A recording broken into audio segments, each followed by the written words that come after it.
ফাঁসি চাই, ধর্ষকের ফাঁসি চাই, direct action, direct action, direct action. আসসালামু আলাইকুম মাগুরাবাসী, আপনারা জানেন আজকে দুপুরের দিকে মাগুরা একটি অনাকাঙ্ক্ষিত ঘটনা তথা একটি ধর্ষণের ঘটনা ঘটেছে। মাগুরা পৌরসভার নিজনান্দলি গ্রামে একটি 8 বছরের শিশু তার দুলাভাইয়ের বাড়িতে বেড়াতে আসছিল। সেই দুলাভাইয়ের বাবা ওই 8 বছরের শিশুটিকে মর্মান্তিকভাবে ধর্ষণ করেছে। আমরা এর তীব্র নিন্দা ও প্রতিবাদ জানাই। শিশুটি বর্তমানে ফরিদপুর মেডিকেলে শয্যাশায়িত আছে। আমরা এখনো পর্যন্ত জানতে পারছি তার অবস্থা খুবই খারাপ, তিনি হয়তো আর বাঁচবে না। বাংলাদেশে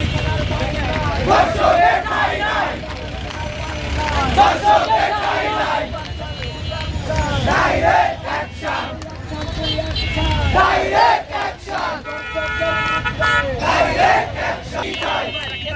আমাদের মাঝে কথা বলতে আমাদের এই রাত্রির বেলা আপনার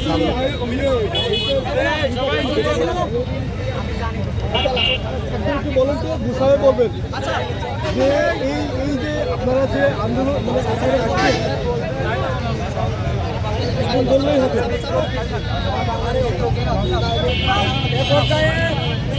আমাদের মাঝে বক্তব্য দেবেন বৈষম্য বিরোধী ছাত্র আন্দোলনের যুগ্ম আহ্বায়ক মোহাম্মদ মিরাজুজ্জামান মিরাজের সংক্ষিপ্ত আকারে বক্তব্য দেওয়ার জন্য বিষয়টা অনুরোধ করছি।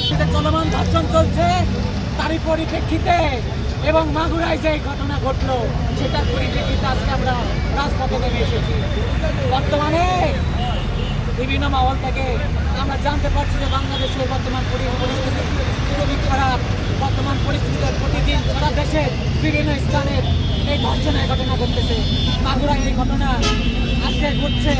আমরা এর তীব্র প্রতিবাদ ও নিন্দা জানাই এবং প্রশাসনকে কড়াকড়িভাবে জানাইতে চাই, যদি আগামী 24 ঘন্টার মধ্যে এই আসামিকে যদি গ্রেফতার না করে, আমরা থানা ঘেরাও করব।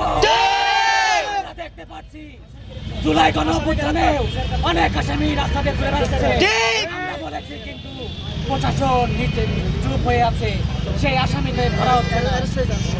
এবং জানাচ্ছি এই আসামির বিরুদ্ধে যদি দ্রুত বিচার না করা হয় কিংবা কোনো যদি নেকো হয়, এখানে আমরা ছাত্র সমাজ তথা মাগুরার সাধারণ জনগণ এর বিরুদ্ধে তীব্র প্রতিবাদ ও তীব্র একটি আন্দোলন করে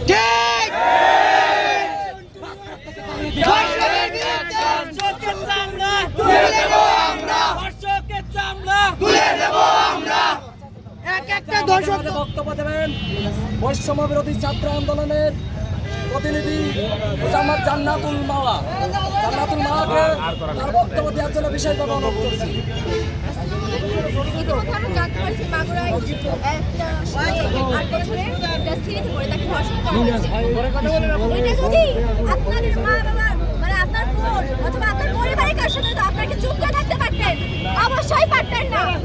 আমাদের দাবি একটাই যে এই ঘটনা করেছে তাদেরকে তাকে কঠিন থেকে কঠিনতর শাস্তি দেবে, তাদেরকে ফাঁসি দিতে হবে।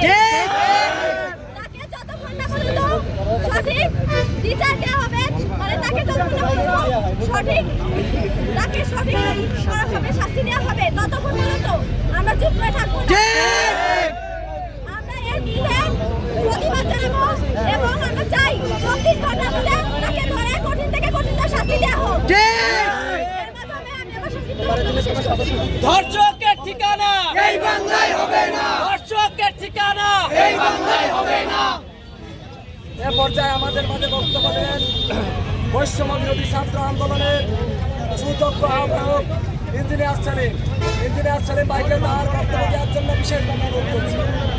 আপনারা ইতিমধ্যে অবগত হয়েছেন যে মাগুরার নিজনান্দলি গ্রামে যে 8 বছরের শিশু ধর্ষণের শিকার হয়েছে এবং ধর্ষণের শিকার হয়েছে ধর্ষক সে হচ্ছে শিশুটি তার বোনের বাসায় বেড়াতে এসে এবং বোনের শ্বশুর দ্বারা এই নির্যাতনের শিকার হয়েছে। এই পাশবিক ন্যাক্কারজনক ঘটনার জন্য মাগুরা বৈষম্য বিরোধী ছাত্র আন্দোলন এটার তীব্র প্রতিবাদ করতেছে। আমরা ইতিমধ্যে জানতে পেরেছি যে দর্শক সেনাবাহিনী দ্বারা আটক হয়েছে। আমি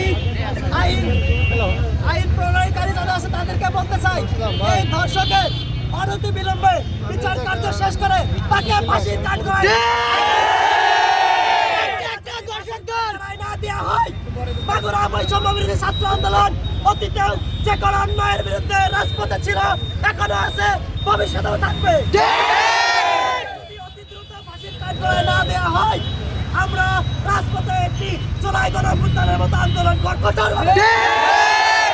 আমি এই সরকারকে বলতে চাই, কঠোরভাবে হুঁশিয়ারি দিয়ে বলতে চাই, আপনারা দেশের যে অস্থিতিশীল পরিস্থিতি, ধর্ষণের সংখ্যা বেড়ে যাওয়া এবং আমাদের মাগুরা মেডিকেল নিয়ে যে ষড়যন্ত্র হচ্ছে, অনতি বিলম্বে এটার ব্যবস্থা গ্রহণ করুন। তাহলে মাগুরা বৈষম্য বিরোধী ছাত্র আন্দোলন আপনাদের বিরুদ্ধে তীব্র প্রতিবাদ করবে। আমি আমার কথা শেষ করছি। ধন্যবাদ সবাইকে।